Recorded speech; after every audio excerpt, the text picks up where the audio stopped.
प्रश्न है कि हम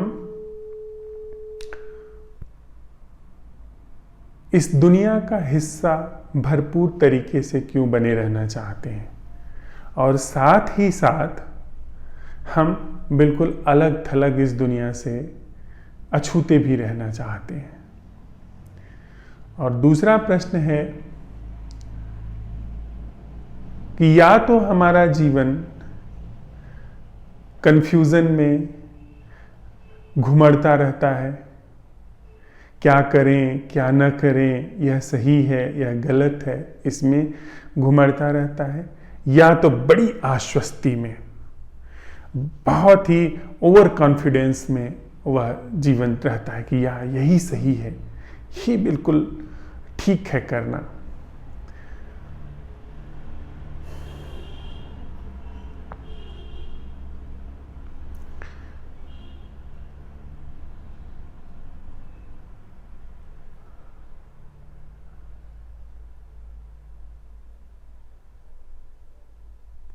कंफ्यूजन में और आश्वस्ति में जो जीवन घुमड़ रहा है वही जीवन है, या जीवन बुनियादी रूप से कुछ और है जिसे न समझ करके हम जीवन खो रहे हैं, जीवन पूरा का पूरा चूका जा रहा है।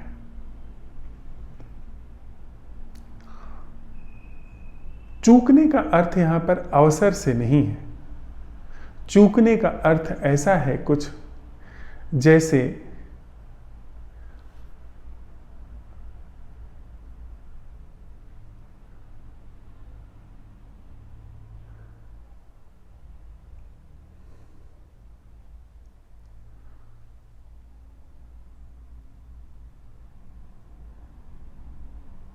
फलों से भरे हुए किसी विराट वन में कोई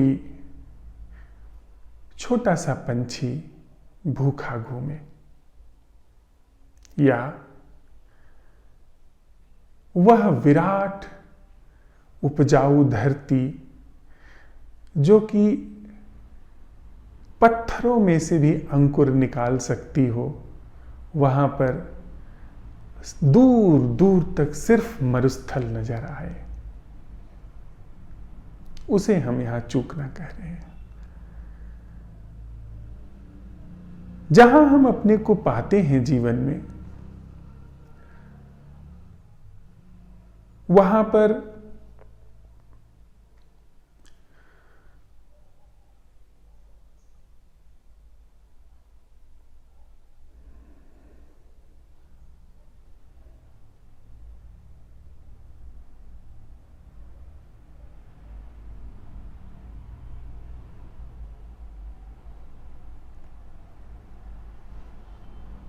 हमारी सिखावन, हमारे संस्कार, हमारे भीतर डाले गए सुझाव, वो सब हमको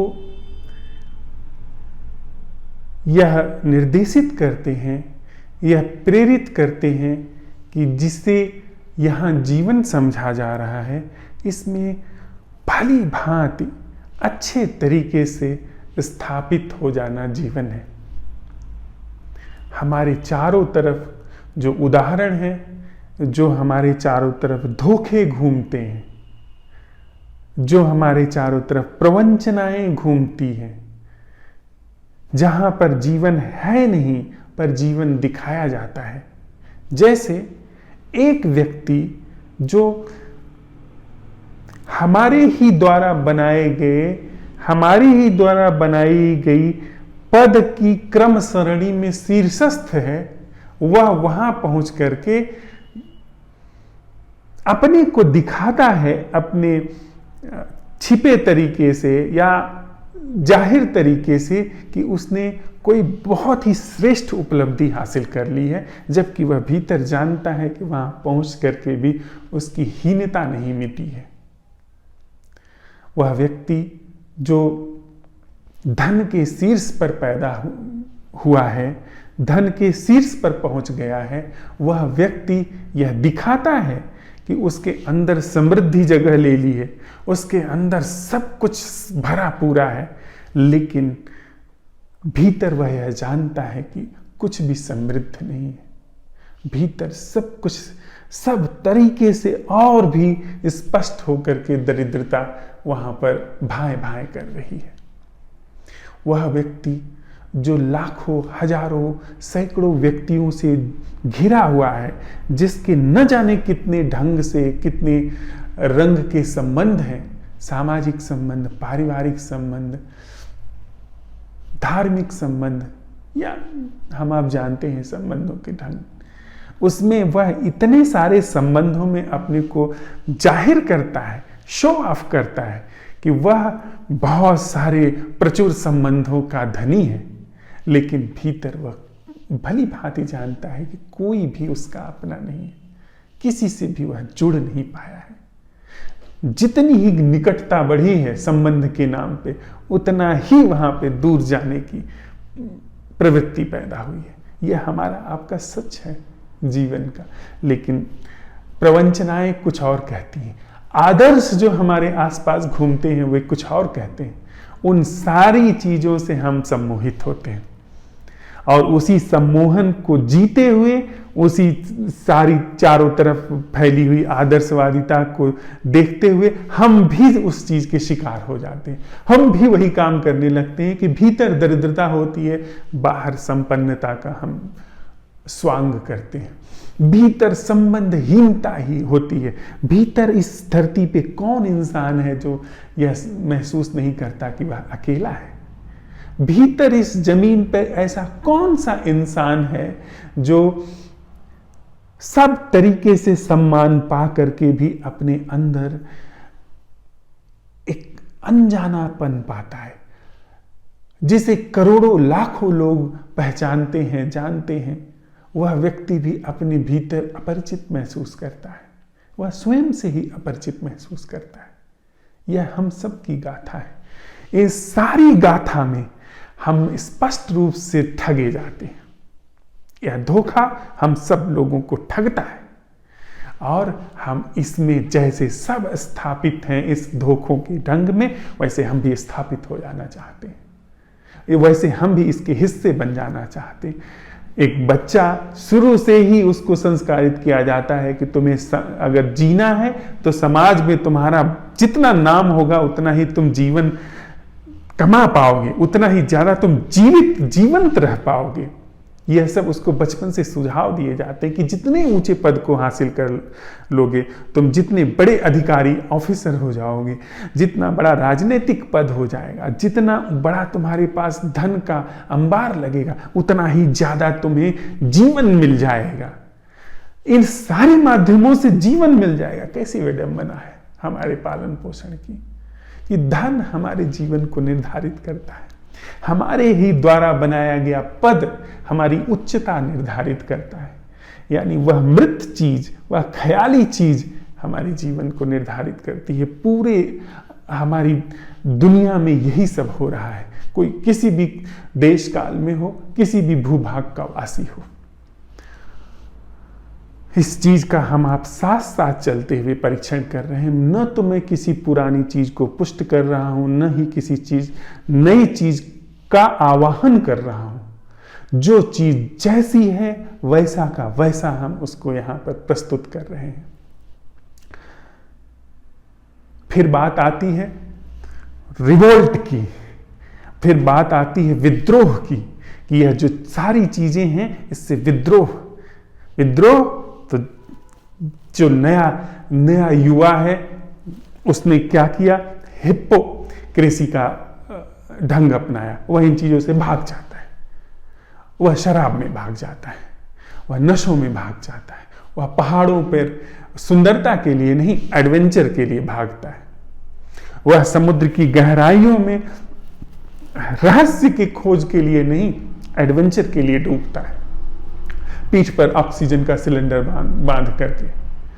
वह मोटरसाइकिल में, वह मनोरंजन के नए नए संसाधनों में, वह 24 घंटा खेलों में डूबा रहता है।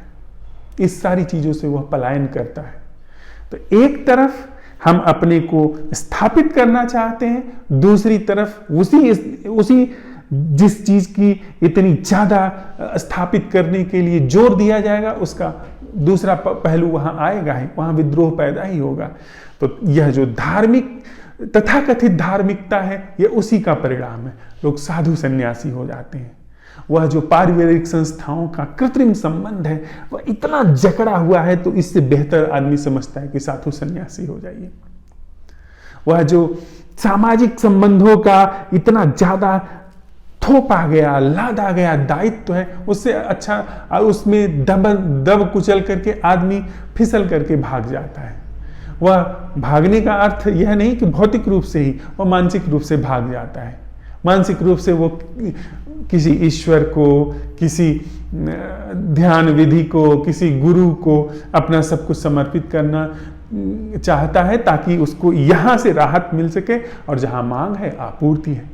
जब आप भागना चाहते हैं, कोई है जो आपको भगाने में मदद करेगा, कोई है जो कहेगा कि हाँ मेरे चरणों पे सिर रखो, वैसे प्रमाण ढूंढ लाएगा कि सर्वधर्मान परित्यज्य मामेकं शरणं व्रज। वह कुछ आप चाहते हैं कि किसी तरीके से पलायन हो, वो विधि दे देगा, वह उस विधि के लिए प्रमाण दे देगा। पहले आप शास्त्रों को आप्तवचन सिद्ध करेंगे, फिर उसी आप्तवचन से आप प्रमाण ले आएंगे। पहले से आपको सुझाव दिया जाएगा कि आपका अपना यह शास्त्र जहां आप पैदा हुए हैं, जिन मान्यताओं में पैदा हुए हैं, यह आप्त है, तो आप उस आप्त शास्त्र की कही हुई बात को इस तरह से स्वीकार करेंगे, वगैरह वगैरह। हम सब जानते हैं पलायन। तो एक तरफ स्थापन है जो प्रचलित व्यवस्था है, दूसरी तरफ पलायन है जो प्रचलित व्यवस्था है। और इन सारी व्यवस्थाओं में, इन्हीं सारी व्यवस्थाओं से वह निर्मित होता है जिसे हम मैं कहते हैं।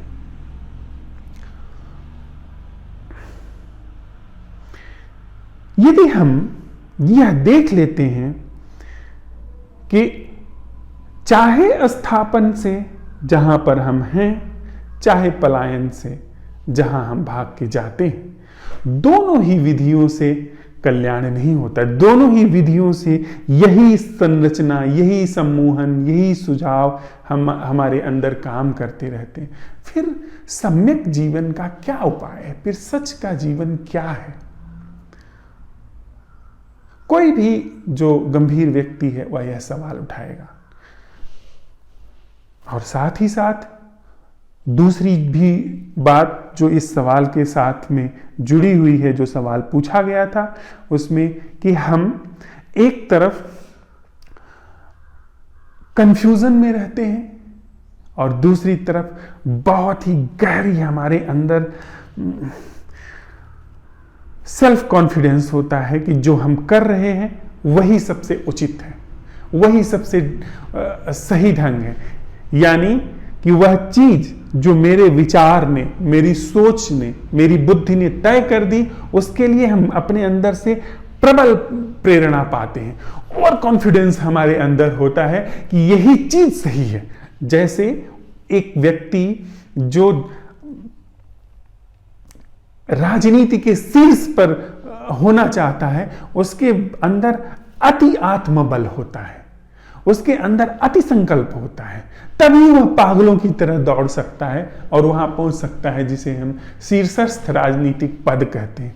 वह ओवर कॉन्फिडेंस, पर वह भी ओवर कॉन्फिडेंस उसके अंदर वेल प्रोग्राम्ड किया गया है, वेल प्लान्ड किया गया है, अच्छी तरह से सुझाव इतनी गहराई तक ठूस करके बिठा दिए गए हैं, पिरो दिए गए हैं कि उसे संदेह ही नहीं होता इस पागलपन को करने में, जिसे वह जीवन भर करता चला जाता है। दूसरों पे शासन करना अपने में ही सबसे बड़ा पागलपन है।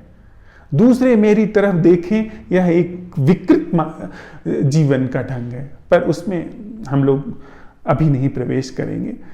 वो जो भी हमारे अंदर प्रोग्राम कर दिया जाता है वही चीज दौड़ती चली जाती है। हमारे माता पिता जो सिखा देते हैं या हमारे माता पिता जो करते हैं, एक राजनेता का बेटा राजनेता हो जाता है, माता पिता को उसने करते देखा है, अपने नाते रिश्तेदारों को करते देखा, उसे कभी ख्याल भी नहीं आता कि यह जीवन ही झूठ है।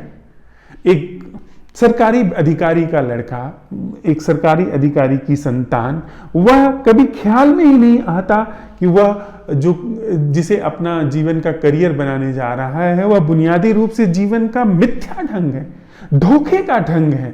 कभी ख्याल नहीं आता उसको, क्योंकि उसको बचपन से ही इस तरीके से संस्कारित कर दिया गया है। तो उसमें कभी उसको डाउट नहीं होता, उसको करने में उसके अंदर ओवर कॉन्फिडेंस होता है। और दूसरा ढंग है कंफ्यूजन का, जब आप असफल होने लगते हैं, जो आपके अंदर सिखाया गया है उसको करने में परिस्थितियां, सामर्थ्य, स्थितियां सहयोग नहीं करती हैं, तब आप कंफ्यूज होने लगते हैं कि ये करूं या वो करूं, ये ठीक होगा या वो ठीक होगा। वह भी उसी संस्कार से कंफ्यूजन भी निकल करके आ रहा है। आप सफल होते चले जाते हैं तो आपका ओवर कॉन्फिडेंस बढ़ता जाता है, और सारा समाज आपकी संकल्प शक्ति की दुहाई देता है, उसको और भी वाह वाह करके आपको धकेलता चलता है। और जब आप नहीं कर पाते हैं या आप असफल होते हैं या आप उतने विधिवत संस्कारित नहीं किए गए हैं, कई तरह से संस्कारित किए गए हैं, या आपकी बुद्धि जो है थोड़ी कमजोर है, तो कंफ्यूजन का आप शिकार हो जाते हैं। लेकिन चाहे कंफ्यूजन हो चाहे ओवर कॉन्फिडेंस हो, वह उसी संस्कारग्रस्तता से रहा है। तो दो तरीके से हमने चीजों को देखा, एक ओवर कॉन्फिडेंस और कंफ्यूजन, यह उसी संस्कारग्रस्तता से आता है। और दूसरा जो हमने यह देखा कि इस तथाकथित दुनिया में, तथाकथित समाज में, तथाकथित जीवन में अपने को सुस्थापित करने में दिन रात लगे रहना, या इससे रिवोल्ट करके, इससे विद्रोह करके ऐसे जीवन को ढूंढना जिसमें आप अलग थलग रहें, अलग रहें। इस प्रश्न की पूरी छानबीन में यदि हम साथ साथ आगे बढ़े तो एक चीज अनिवार्य रूप से देखेंगे कि इसमें मैं का भी बना रहना अनिवार्य शर्त है। बिना मैं हुए न तो मैं कंफ्यूज हो सकता हूं, न मैं ओवर कॉन्फिडेंट हो सकता हूं, न मैं स्थापित होने की जद्दोजहद में पड़ सकता हूं, न मैं वहां से भागने की जद्दोजहद में पड़ सकता हूं। तो हमारे सामने जो इस अवलोकन की इस समय वस्तु है, अवलोकन की जो सामग्री सामने है, उसमें मैं है, संस्कारग्रस्तता है, उसमें उस संस्कारग्रस्तता का कंफ्यूजन, ओवर कॉन्फिडेंस, उस संस्कारग्रस्तता का यहाँ पे अपने को स्थापित करना, अपने स्थापन, और साथ ही साथ विद्रोह, रिवोल्ट, रिवॉल्यूशन। तथाकथित न जाने कितनी क्रांतियां दुनिया में हो चुकी है रिवॉल्यूशन के नाम पे, वो सब हम जानते हैं। अगर हम यह सब समूचा जो इसका ढंग है उसको एक साथ देख रहे हैं, तो यह सवाल क्या नहीं उठता कि अगर यह सब कुछ संस्कारित है, संस्कारित यानी कृत्रिम सुझाव दिया गया, सम्मोहित किया गया, तो वह क्या है जो यथार्थ है? वह क्या है जो सच्चा जीवन है? और इसका सवाल, इस सवाल का जो उत्तर है वह आश्वस्ति में नहीं आएगा, क्योंकि आश्वस्ति उसका हिस्सा है, उस क्षेत्र का जो कि संस्कारग्रस्त जीवन का है। उसका उत्तर वह कंफ्यूजन में नहीं आएगा, क्योंकि कंफ्यूजन उस क्षेत्र का हिस्सा है जिसे हम संस्कारित क्षेत्र कहते हैं, मन का क्षेत्र कहते हैं। वह जीवन क्या है जो इस पूरी संरचना से मुक्त है? उस क्षेत्र में कहीं किसी तरह से अपने को स्थापन करने का उत्तर नहीं आएगा। यानी चाहे आप इस जो संस्कारित संस्थाएं हैं इसमें अपने को भली भांति स्थापित देखें, उसका उत्तर उसमें नहीं आएगा। जो हमने संस्थाएं बनाई हैं स्वर्ग की, जो बैकुंठ की, निर्वाण की, मोक्ष की, आश्रम की, धार्मिकता की, आध्यात्मिकता की, उसमें उत्तर नहीं आएगा, क्योंकि ये सारी चीजें जो बनाई गई हैं वो इस क्षेत्र की हैं। उसमें विद्रोह नहीं आएगा। This is very important. पूरी दुनिया में विद्रोह को इस बात पर जस्टिफाई किया जाता है कि विद्रोह बड़ी शुभ चीज है। जब आप विद्रोह करते हैं तो कुछ नया खोजते हैं, नहीं, विद्रोह उसी चीज उसी संस्कारित जीवन का ढंग है जो जिससे हम विद्रोह जानते हैं, वह इसी संस्कारित जीवन की प्रतिक्रिया है। जैसे आप कोई चीज फेंकते हैं, किसी दीवार पे पटकते हैं तो उधर से प्रतिक्रिया आती है, वो वापस आपको लौटा देती है जितनी तेजी से आप उस पर पटकते हैं। उसी तरीके से अगर यह देख लेते हैं, चाहे स्थापन हो चाहे विद्रोह हो, चाहे इस पूरी सामाजिक या तथाकथित जीवन की, मानवीय जीवन की संरचना में आप भली भांति स्थापित हो जाएं, या इस संरचना से आप विद्रोही हो जाएं, या आप इस पूरी संरचना में वेल कॉन्फिडेंट हो, ओवर कॉन्फिडेंट हो, या इस पूरी संस्था में आप कंफ्यूज्ड हो, आप इसी संस्था के हिस्से हैं, तो और साथ ही साथ वह मैं संस्था इसका मूल बिंदु है, मूल धुरी वह मैं है। तो अगर आपने समझ लिया कि वह जीवन क्या है जो इस पूरी संरचना से मुक्त है, तो आपका उत्तर न मुझे आएगा, यानी मैं को न उत्तर आएगा, उसका उत्तर कभी पता चलेगा, न कंफ्यूजन में आएगा, न ओवर कॉन्फिडेंस में आएगा, न स्थापन में आएगा, और न ही रिवोल्ट में आएगा, विद्रोह में आएगा। आपको इसका उत्तर कभी भी नहीं पता चलेगा, क्योंकि ये सारे उत्तर जितने भी आते हैं इसी क्षेत्र में आते हैं, पर जीवन जो है वो उस क्षेत्र में प्रवेश कर जाएगा, जो क्षेत्र इस पूरी संस्कारित संरचना के क्षेत्र से न्यारा है, निराला है। और हमने साथ साथ चलते हुए सच में ही यह सवाल उठा लिया कि वह जीवन क्या है जो इस अवलोकित संरचना जिसे हमने साथ साथ चलते हुए समझा है, इससे न्यारा है। और इस प्रश्न को पूछते हुए हम इस पूरी संरचना के मोह से टूट चुके हैं, इसको देख के समझ के इसके प्रति मोह भंग हो चुका है, और हम प्रचंड रूप से इसके मोह के साथ, इस मोह के भंग होने के साथ साथ जागे हुए हैं। तो निश्चित रूप से यह प्रश्न हमारे अंदर प्रस्फुटित हो गया, खिल गया। फिर यह प्रश्न हमें मुक्त करता है, हमारा कोई प्रयास इसमें काम नहीं करेगा, क्योंकि प्रयास करने वाला पीछे छूट गया। यह प्रश्न अपने आप जीवन के उन सारे रहस्यों को उद्घाटित कराता जाएगा जो सृजनात्मक है, जो कल्पित नहीं है, जो संस्कारित नहीं है, जो प्रक्षेपित नहीं है, जो कृत्रिम नहीं है, जो सम्मोहन के ढर्रे के ढंग नहीं है, जो यथार्थ है, जो सत्य की